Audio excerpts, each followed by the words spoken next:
I feel like the main takeaway from Game Week 30 Plus was the slow pace and lack of goals in many games. My team that I will be reverting back to is pretty well set up for this, but my free hit team certainly wasn't. I only scored 78 points after most of my players failed, and I am now about 20 points behind the 10,000 spot, with my rank doubling after a bad week. I'm kind of salty though because I used my wild card Game Week 27 and my bench boost Game Week 29, so those were basically wasted because I didn't know we'd have unlimited transfers around the corner. But we move on and get back on the climb. General information I'm going to take into next week includes Liverpool will rotate, Man City are good, Arsenal are mid-table, Wolves are trustworthy besides Jota and Traore. I like their defense with these fixtures, and Doherty is legit. A lot of teams play conservatively, and of course Norwich are bad.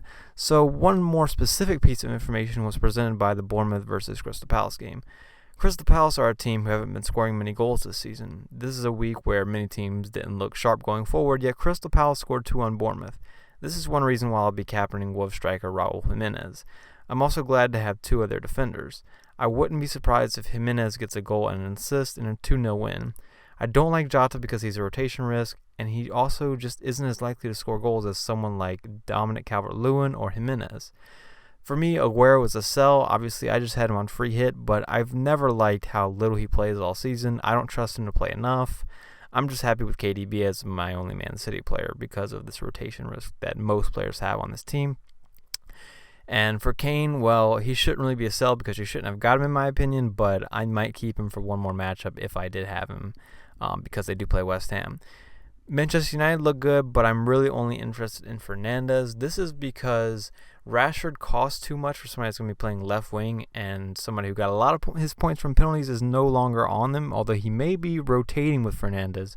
He did have the ball in his hands to take the penalty before it was called back by VAR. So my transfer this week is Pope in for Leno. Leno got hurt, which is very unfortunate because he was on pace to at least get 1 or 2 more points. Pope's got some decent fixtures, and I'll probably be playing him pretty soon. But this sets my team up nicely for this week. I'm feeling pretty good about it.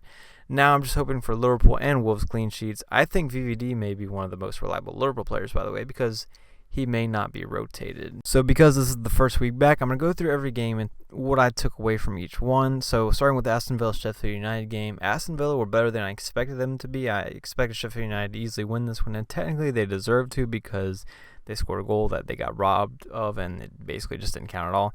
But Sheffield United can't attack going forward. I think their best chance of scoring is through set pieces, so their attackers really have no value to me. Billy Sharp, McBurney, not even Fleck really. I mean, maybe just because he's cheap, but no.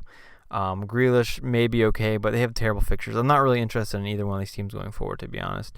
Man City are good. I think them having no fans helps them. It's less variables for them to worry about. They can just focus on what they do on the field like a machine. They're just going to beat teams. And I think they'll probably win or draw all their games from here on out. I'd be surprised when they lose. That's all I'm going to say. They may lose 1 or 2 because of rotation, though. They're not completely focused on it. Arsenal are mid-table, as I mentioned. There's not really much more to be said about them. I thought Leno and Aubameyang were going to be trustworthy players, like the only 2 you could trust on that team, but I don't think you can really trust any of them, especially not Özil or Pepe or somebody like that.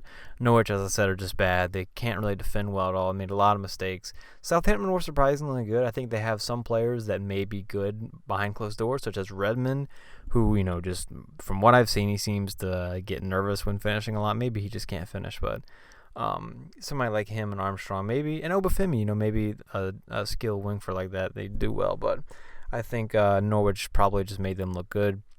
Spurs were better than I expected them to be. Manchester United looked good, and the thing is that I'm still just only interested in Fernandes for the reasons I said, but if you do want to go for a double up, I'd probably go for Martial Rashford. I'd probably leave Pogba out, even though he did get an assist, but I would wait until he keeps starting games and playing 90 minutes to consider him. Watford and Leicester, I think the biggest takeaway here is Leicester played pretty cagey. They did give up 1 big chance to Sarr. Overall, they defended okay, but they just didn't create any chances. I think if teams sit deep on Leicester, Vardy isn't really going to get much work. So, am I really interested in him? I'm always slightly interested in him, but not really because of that reason. Brighton and Arsenal, of course, Arsenal are what they are. Brighton were better than I expected, I must say that, but I'm still not really interested in their players. West Ham, as I expected, bad. Wolves, I've already mentioned how much I expect them to do big things, and they look good.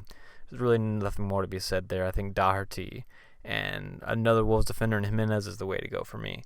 Bournemouth, not good. As I expected, they may get relegated. Crystal Palace look good. Van Holt's good. I had him. I got rid of him in the slow wild card, but I think he's a good option. Him and Ayew are probably the best option. Zaha too, but maybe not quite the goal scorer that some people may remember him as. But being behind closed doors could help him because he's a tricky winger, and I think those are the kind of people that would benefit from this. Sheffield United got the red card, and then Newcastle took advantage of that. I don't know what to say about the game other than that. Chelsea created chances, really held possession well. I was impressed by them. I would sell Abraham if I had him. Liverpool played pretty cagey. Rotation could be a thing. Is Salah hurt? I don't know. Everton, I'm interested in Calvert-Lewin and a lot of their attackers this week against Norwich. Could be great. Burnley, we have nothing to say about them because they played Man City. We can't tell. So we're still getting information, and it'll be important to keep doing so over this time period because we don't know what to expect. Good luck next game week. If you made it this far, consider liking or subscribing and all that good stuff. I will see you next time.